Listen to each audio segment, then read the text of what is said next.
slamu. A može... A tamo samo zemlje dosta meti.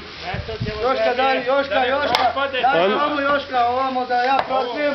Ovo je sada izolacija za termoizolaciju pravi. Dobro, Joška, daj slamu ovamo. Daj slamu Beći. Tako, meti slamu. Septembra 2010. Jeste, daj Joška, daj još balu slamu Joška da vidimo. Ovo treba da služi 100 godina. Miševi ne idu u ovu izolaciju. Donesi još balu slame da prostrimo. A prvo ćemo staviti trsku 5 cm presovanu šlantal pravi. Već je napravio, sutra stavljamo trsku i baca se blato.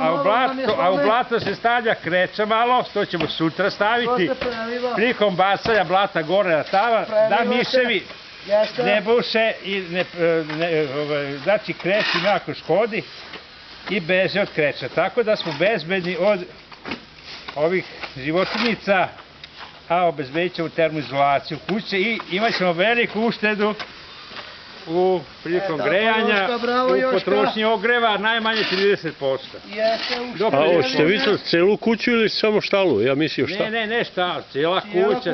Znači betonirani tavan i sad na tu betonsku ploču se stavlja ova izolacija. Jedna izolacija, jeste.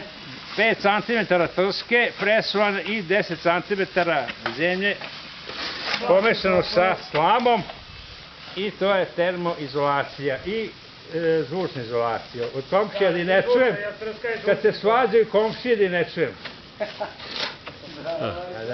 I kad kolju svinje, kad se deru svinji, onda ne čuje se ništa. Ni to se ne čuje domaćine. Ne čuje se ništa. Samo se miris osjeti od kobasica.